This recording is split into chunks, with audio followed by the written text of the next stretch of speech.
아멘. 우리 하나님께 영광의 박수 올려드리겠습니다.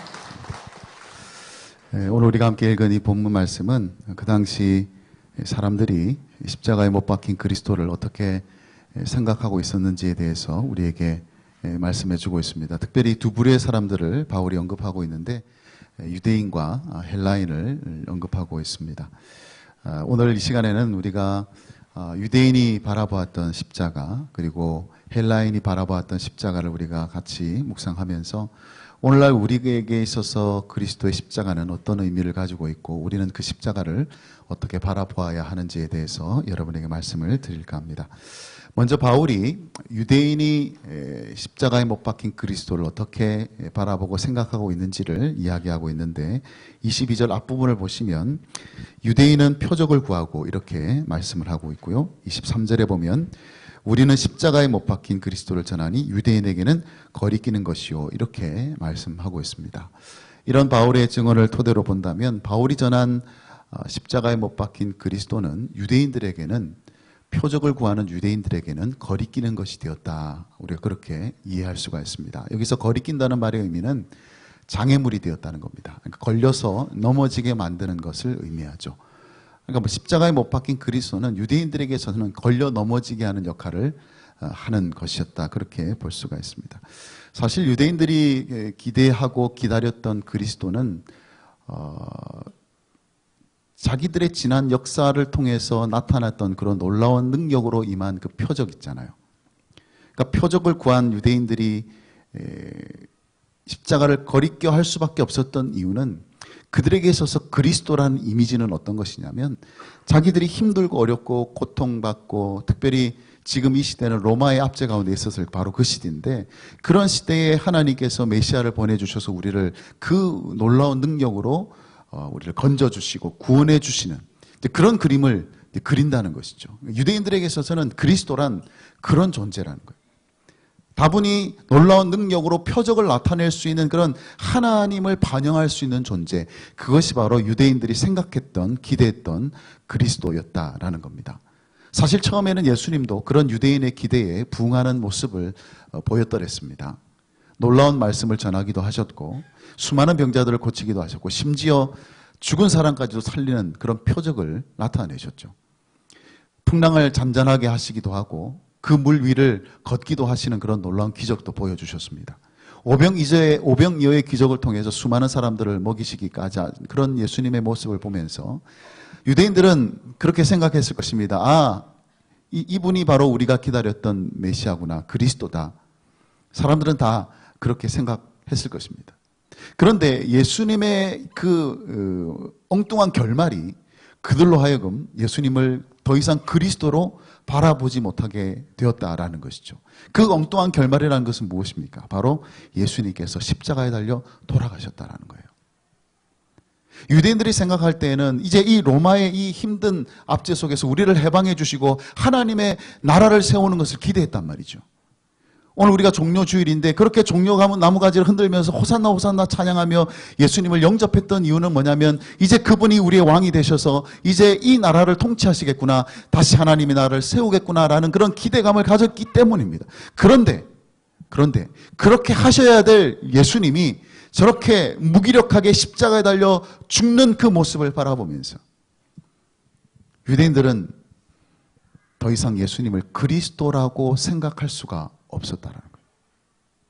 그러니까 십자가에 못 박힌 그리스도는요, 유대인들에게 있어서는 가장 모순된 표현입니다. 그리스도라면요, 십자가에 못 박힐 수가 없다는 거예요. 그건 있을 수가 없는 이야기입니다. 그냥 그 당시 정서만 놓고 보더라도 십자가에 달려 죽는다는 것은 굉장히 치욕스러운 거예요. 수치스러운 그런 처형 방법입니다. 더군다나 그들이 가지고 있는 율법에는요, 나무에 달린 자마다 저주를 받은 자, 하나님의 저주를 받은 자라고 규정되어 있습니다. 그런데 예수님이 그렇게 십자가에 달려 죽는 모습을 바라보면서 어떻게 예수가 우리의 그리스도가 될 수 있겠느냐. 그래서 유대인들에게 있어서는요, 십자가에 못 박힌 그리스도가 거리끼는 것이에요. 걸림돌입니다. 넘어지게 하는 겁니다. 더 이상 예수님을 그리스도로 쫓아갈 수 없게 만드는 이유가 뭐냐? 바로 십자가예요, 십자가.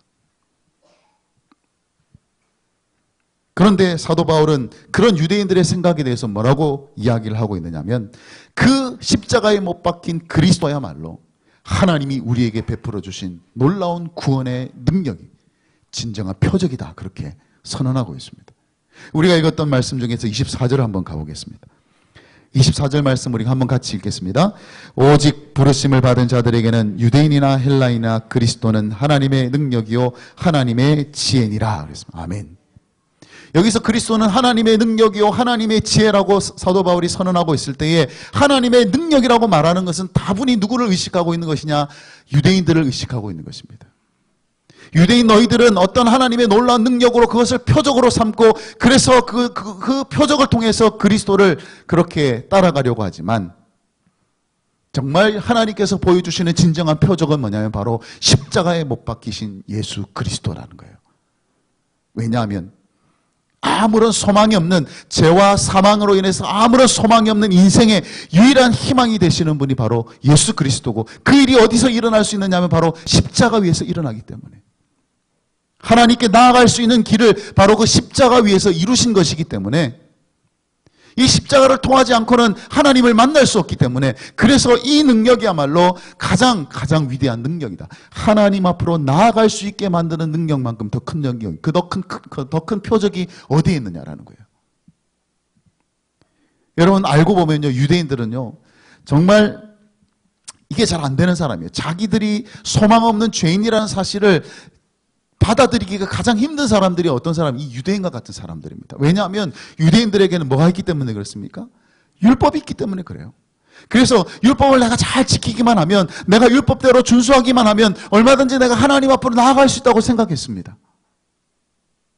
그래서 자기 자신들이 정말 소망이 없는 죄인이라는 것을 하나님 앞에 도무지 나아갈 수 없는 죄인이라는 것을 별로 생각하지 않아요. 그래서 왜 그리스도가 그렇게 십자가에 달려 죽어야 되는지 이해를 못하는 거예요. 그냥 있을 수 없는 일이에요. 그래서 거리끼는 것이 되는 거예요. 그리스도가 어떻게 저렇게 십자가에서 죽을 수 있나? 그러나 알고 보면 십자가에 죽으시는 일이 없으면 결코 하나님 앞으로 나아갈 수 없는데 하나님 앞으로 나아갈 수 있는 능력이 바로 그 십자가 위에서 일어났는데 사도 바울은 그걸 이야기하고 내가 전한 십자가에 못 박힌 그리스도는 바로 너희들을 하나님 앞으로 나아갈 수 있게 만드는 하나님의 능력이 되었다는 거예요. 그래서 너희들이 구하는 그 표적은 다른 것이 아니라 바로 십자가에 못 박힌 그리스도의 말로 너희들이 바라보고 따라가야 될 그리스도에 관한 표적이다라는 것을 사도 바울이 지금 증언하고 있는 것입니다. 사실 여러분 잘 아시는 어거스틴이 쓴 참회록에 보면 고백록이라고도 하죠. 거기 보면 이렇게 그가 고백하고 있는 내용이 나옵니다. 내 죄가 구제불능이었던 것은 나를 죄인으로 보지 않았기 때문이다. 그렇게 고백했습니다. 내 죄가 정말 구제불능의 죄인 이유는 뭐냐면 그 죄의 종류 때문이 아니라 그 죄가 얼마나 극심한 얼마나 극악무도한 죄이기 때문이 아니라 알고 보면 내가 죄인이라는 생각을 안 하기 때문이에요. 그래서 구제불능이 되는 것이라는 거예요. 너무 죄가 커서 구원받지 못하는 것이 아니라 내가 죄인임을 인정하지 못할 때 깨닫지 못할 때 구원의 능력이 나타날 수 없다라는 것을 그가 고백하고 있는 것이고 이것이 바로 유대인들이 가지고 있었던 문제입니다. 십자가에 못 박힌 그리스도를 거리끼는 것으로 그렇게 생각했던 그들의 모습을 우리가 바라보면서요. 오늘 여러분들은 십자가에 못 박힌 그리스도를 어떻게 바라보고 계십니까? 혹 여러분도 십자가에 못 박힌 그리스도가 거리끼는 것으로 나타나고 있지는 않습니까? 십자가가 거리낀다는 말의 의미가 무엇이겠습니까? 어느덧 우리도 우리의 인생의 여러 가지 힘든 일들을 만날 때마다 하나님께서 놀라운 능력을 보여주시고 문제를 해결해 줄 수 있는 그런 것들이 나에게 표적이 돼요. 그래야만 따라갈 수 있는 그리스도가 되어 있지는 않습니까? 그러나 오늘 우리가 따라가야 될 예수 그리스도는 어떤 분이시냐? 십자가에 못 박히신 그 그리스도는요. 죄와 사망 가운데 우리를 건지시고 하나님 앞으로 나아갈 수 있도록 하신 그리스도고 우리가 비록 힘들고 지치고 어려운 인생의 길들을 걸어가고 있지만 우리는 그 십자가에 못 박힌 그리스도를 붙잡고 우리가 살아가게 될 때 우리의 힘든 이 인생길에서 하나님이 주시는 그 놀라운 구원의 능력을 체험하게 된다는 사실이에요. 그래서 내가 예수 믿는데 나한테 왜 이런 일이 일어나느냐? 나는 예수 잘 믿고 있는데 왜 이런 힘든 일이 일어나고 하나님은 왜 어떤 능력도 내게 보여주시지 않느냐? 그러면서 예수님의 십자가가 내 삶에 무슨 상관이 있느냐? 그게 무슨 소용이 있느냐? 그렇게 여러분이 생각하신다면요. 여러분 십자가를 거리끼고 있는 것입니다. 여러분, 그리스도의 그 십자가는요, 우리의 이 힘든 인생살이를 살아가게 하는 힘이고 능력이고 하나님의 구원의 놀라운 역사가 일어난 능력인 것을 여러분들이 믿을 수 있기를 바랍니다. 왜냐하면 그것을 통해서 우리가 어디로 나간다? 하나님께로 나갈 수 있으니까요. 그래서 여러분의 이 땅에서의 삶이 언제나 십자가에 못 박히신 예수 그리스도, 그분의 능력으로 살아갈 수 있는 복된 삶이 되기를 주님의 이름으로 축복합니다. 다음으로 이제 바울이 헬라인에 관한 이야기를 합니다. 헬라인은 도대체 십자가에 못 박힌 그리스도를 어떻게 바라보고 있는가? 22절의 뒷부분에 봐도 이렇게 얘기합니다. 헬라인은 지혜를 찾으나, 이렇게 말씀하고 있고, 23절에 보면 우리는 십자가에 못 박힌 그리스도를 전하니 유대인에게는 거리끼는 것이요 이방인에게는 미련한 것이로되. 여기서 말하는 이방인은 헬라인을 말하겠죠. 그러니까 바울이 전한 십자가에 못 박힌 그리스도를 지혜를 찾는 헬라인에게 있어서는 어떻게 여겨졌냐면 미련한 것으로 여겨졌다. 미련하다는 것은 어리석다는 뜻입니다. 바보 같다는 뜻입니다. 그 십자가에 못 박힌 그리스도를 전하는 그런 바울을 바라보면서 그들은 바보 같은 사람들이라고 이야기를 한다는 겁니다. 여러분, 당시 헬라 사회는 아주 두 개의 중심축이 있습니다. 첫째는 철학이고 둘째는 신화입니다. 신화. 여러분 잘 아시는 그리스 철학, 헬라 철학 굉장히 유명하죠. 지금도 그 철학의 이 근간을 이루는 것이 바로 이 그리스 철학이고요. 여러분 그리스 로마 신화 너무 잘 알고 있지 않습니까? 그 헬라 사회를 구성하고 있는 가장 두 개의 중심축이 바로 이 철학과 신화예요. 특별히 고린도시는 로마 다음 가는 대도시입니다. 거기에도 이 그리스 철학이 굉장히 유행을 했고, 그래서 지혜를 추구하는 일들이 많았습니다.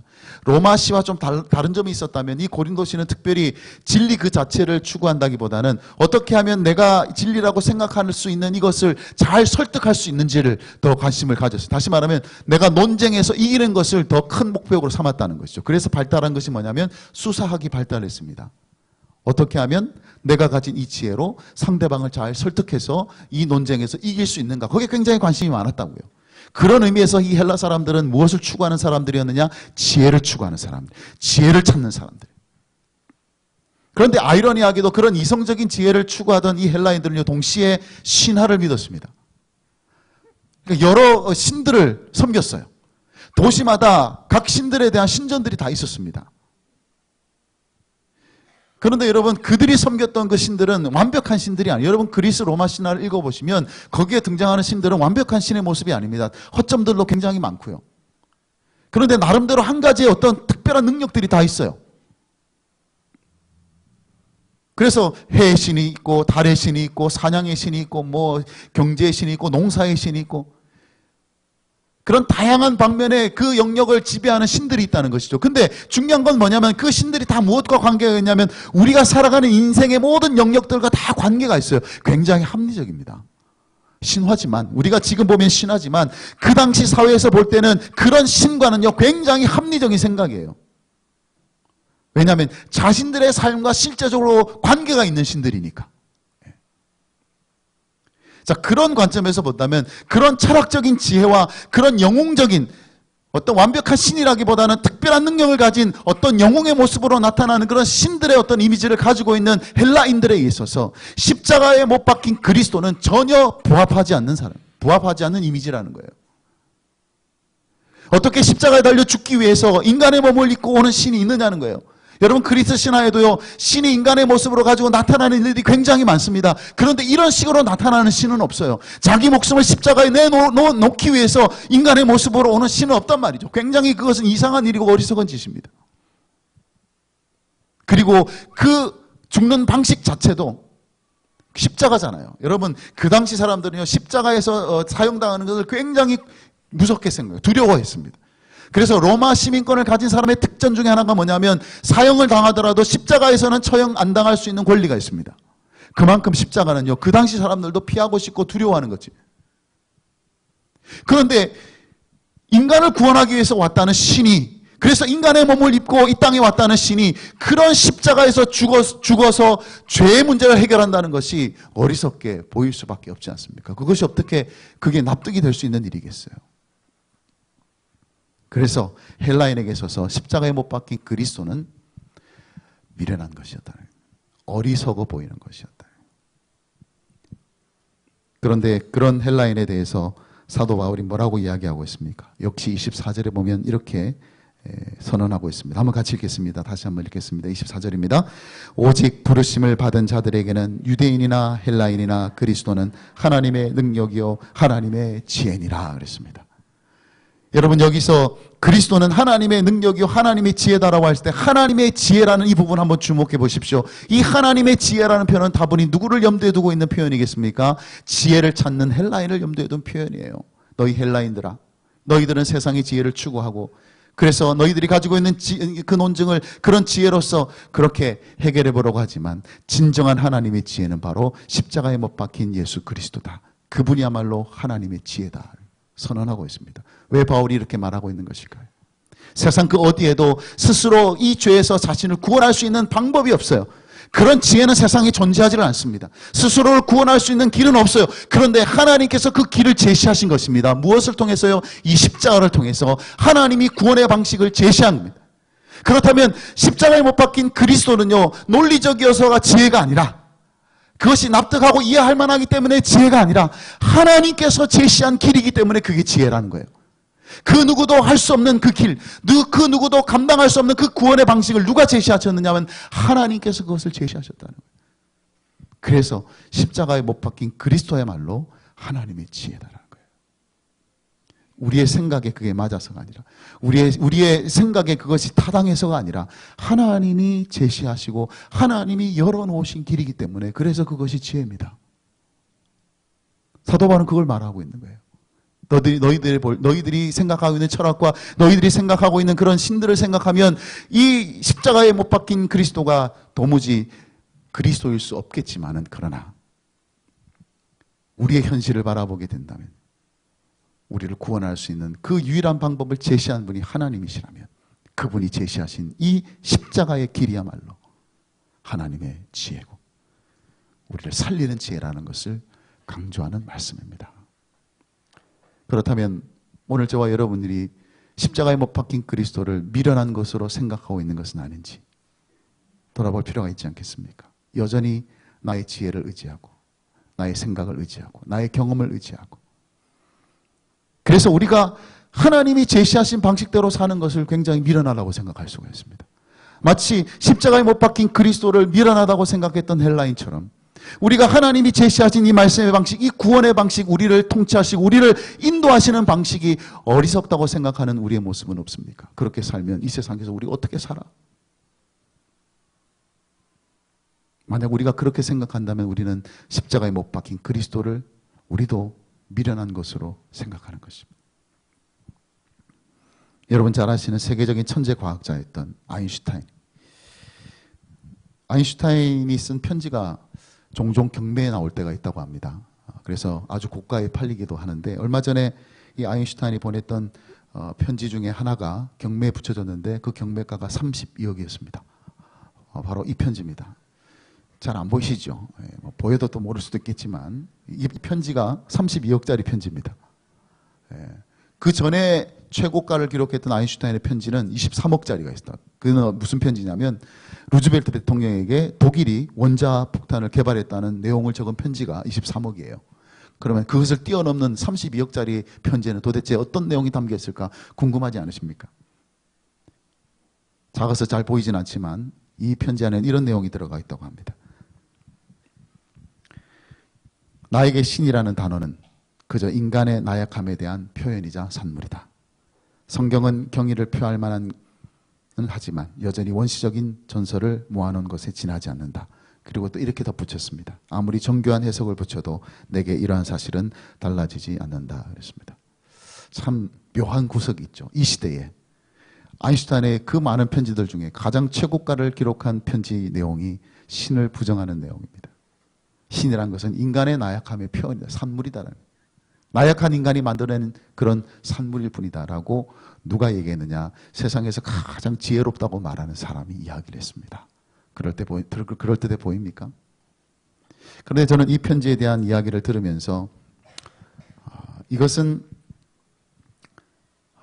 하나님이 없다는 내용을 입증하는 편지가 아니라, 신이라는 것은 존재하지 않는다는 것을 표현하는 것이 아니라,